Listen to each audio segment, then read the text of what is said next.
The African National Congress's National Working Committee met with its Gauteng Provincial structure following a similar meeting with the KZN PEC last week. And someone who's been monitoring these developments is our reporter Samkele Maseko, who is tracking this for us and joins us live now this evening. Sam, certainly quite a lot is being said about these two provinces. And last week, for example, listening to that engagement you had with the ANC's Secretary General, Fikile Mbalula, who was talking about how things are so difficult in these two provinces, especially when they look at their election results. Give us the very latest with regards to Gauteng.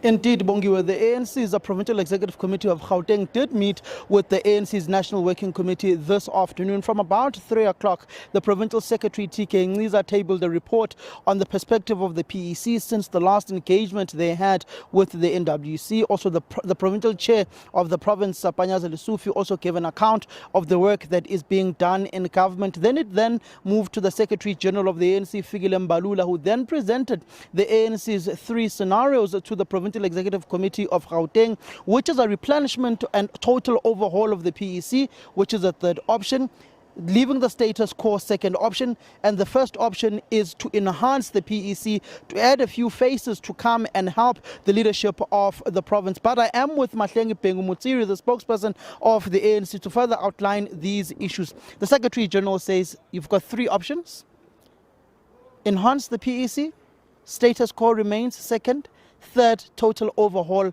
which is a disbandment. Looking at the dynamics and the reports that were given, the 3 scenarios were also presented to the province of KwaZulu-Natal. You're no longer holding your NEC meeting this weekend.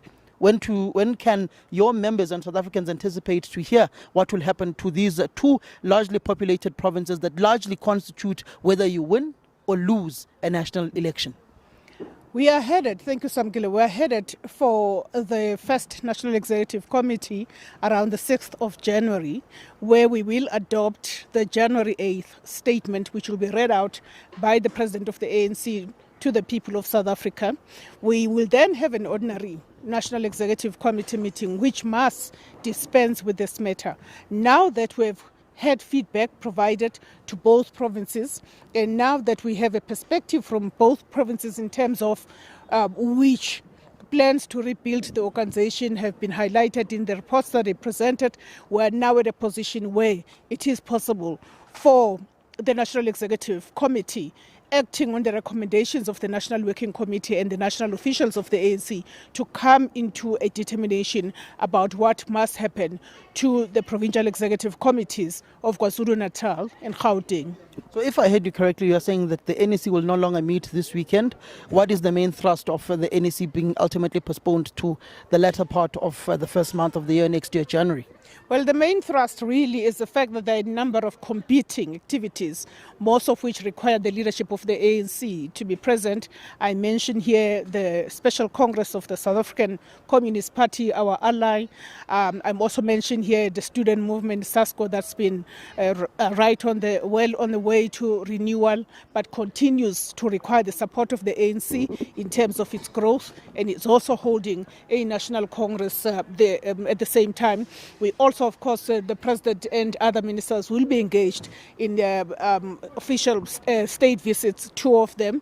I do know that the Angolan President will be coming to South Africa. There will be another state visit. So there is quite a lot of that, and the need for us to reflect thoroughly on these reports without the burden of the exhaustion that many people have at the moment. And I think all of us do know that a decision of that nature requires the highest level of an even temperament. If you were to disband these 2 particular provinces, are you not giving them away to an MK party that has sleepers within your own organization? Are you essentially not giving up your base and your structures to being infiltrated more by an MK party? You know what, the ANC should be careful not to a situation in which it lands where we cannot take decisions or are paralyzed on the basis that there are sleepers, on the basis that there is the MK party. We are not going to shy away from taking principled decisions that are in the best interest of the growth of the ANC, of the renewal of the ANC, simply because there is the idea that we have sleepers. We will continue to do this work. It is not the first time that the ANC has had to deal with sleepers or moles or spies in between during the period of burning in the underground and during the period of rebuilding back into the country. So it's important that we become dutiful to the decisions that are aimed at fostering the renewal project of the African National Congress, and one of the central tenets of that is rebuilding the organization and looking at the state of organization. One of the things that we looked at when we met with the Gauteng province, we looked at the state of the organization, the state of membership, the functionality of the leadership structures, all the 5 regions in Gauteng. We also looked at how we are exercising governance and whether this is done in accordance with historical documents of the ANC, such as Ready to Govern and so on. And more importantly, we also examined the state of service delivery, looking at challenges that persist and looking at areas where we've been able to deliver some services to our people. So those 3 key elements, were looked at today, and we're going to take decisions informed by what ought to be happening and looking at what the reality is. And then the scenarios that you painted will be adopted based on that. And of course, we also have to look at the risks there too in relation to all of these scenarios. But at the end of the day, the ANC has got to be strengthened. And we, as a generation that is in the leadership of the ANC at the moment, history will judge us very harshly if we do not do things that are principled, if we do not take decisions because we are popularity seeking. We have to take decisions that are in the long run would serve to bring back the strength of the African National Congress for us to be able to contest state power and do so on the back of a strong and resilient organization. I heard Samkele Maseko, your Secretary General, saying that Gauteng men must no longer communicate on this issue. It is the NEC that will communicate on this particular issue. What is the thinking behind that particular perspective? Have their powers been revoked entirely, or have their powers been revoked specifically when it comes to speaking on this issue of a disbandment, replenishment, reinforcement, or status quo? Actually, I wouldn't really see it as the revoking of revocation of powers. We have said the same thing to the PEC of KwaZulu-Natal. And it is a way, as it should be expected, that a National Executive Committee directs, guides and leads and exercises the necessary oversight. And as part of directing the narrative and the communication around this work that we are doing with the 2 provinces, it makes sense for National to lead that narrative and for everybody to be aligned, and so that it is directed from the center. It's not meant to stifle anyone, and I think it's been received quite well by both provinces, KwaZulu-Natal and the Gauteng province.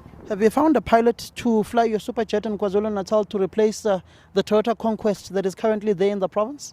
I'm sure we're going to have a number of pilots when we come to a decision about whether we maintain the status quo, which is keeping the current PEC as is, or whether we reinforce, which is bringing in new skill sets and talent, or whether we seek to disband the Provincial Executive Committee through an overhaul.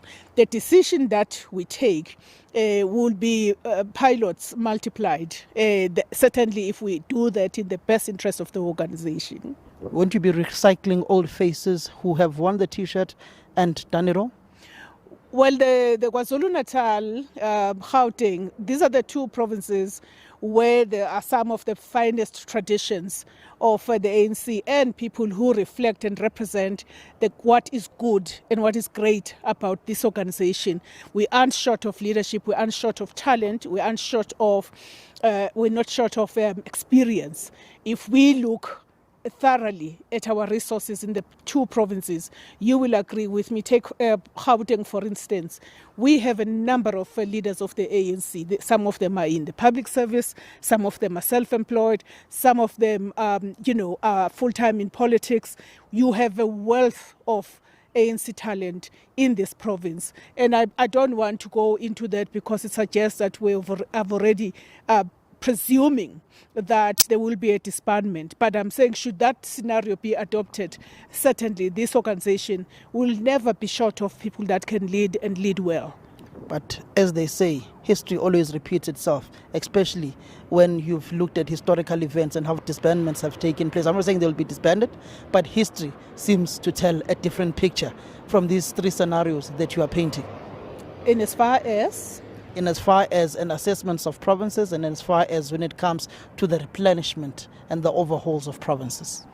Well, we have to trust this process, and I think we have to trust this process because it also happens during a period where the language of the renewal is no longer just what we talk about, it's what we do.